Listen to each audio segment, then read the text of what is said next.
Hi, my name is Peter Ives. I teach in the Department of Political Science here at the University of Winnipeg. Most of the courses I teach are in political theory.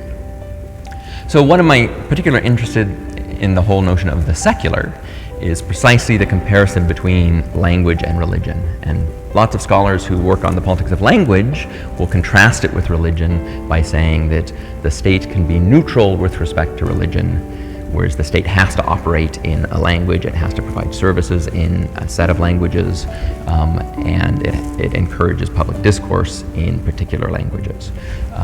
It seems very clear that it's more complicated than that, and that both in terms of the questions of secularity and religion, as well as language, the whole ability of the state to be neutral is much more complicated than that, and I think it needs to be questioned. Antonio Gramsci is an Italian communist who was imprisoned by Mussolini in 1926. He spent many years in a fascist prison in which he wrote a series of very influential and important notebooks, focusing especially on the importance of culture to politics. Part of his concern there was the way in which fascism was able to gain the popular support it was. It did use violence and the threat of violence, but also gained significant popular support. So much of my work on Gramsci focuses on his interest in language. He was trained as a linguist at the University of Turin, and he had a lifelong interest in Italian language politics and language standardization.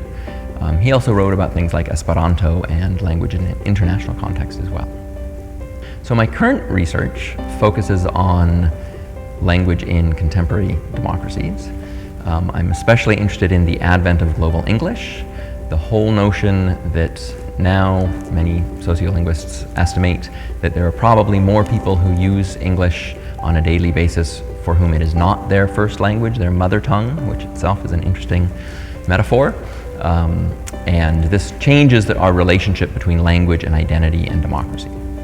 One of my research questions is the way that the public sphere is formed, specifically which languages or which language gets used in which public spheres, the ways in which language is often seen as this neutral medium for communication, but it always frames communication.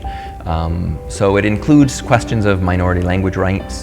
It also includes questions of the services that governments provide to their citizens, to residents.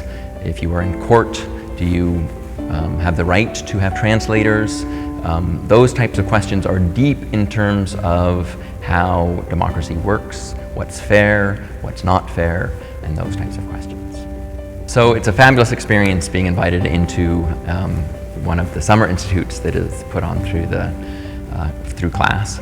And it's a great space because you can interact with your colleagues, with fabulous students on issues that cut across the disciplines. And in that sense, I can bring a sort of focus and the sort of analytic tools that political theorists use and their concepts and their distinctions, but into a broader framework and a broader structure, and to colleagues and students who are used to thinking about similar issues, but often from a different angle.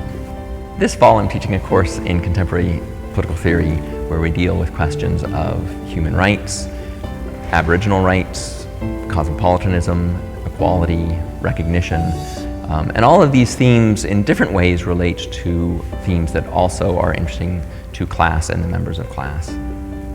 So one of the things that I think clearly connects the work that class is doing and the things that I try to do in my teaching are issues of social justice.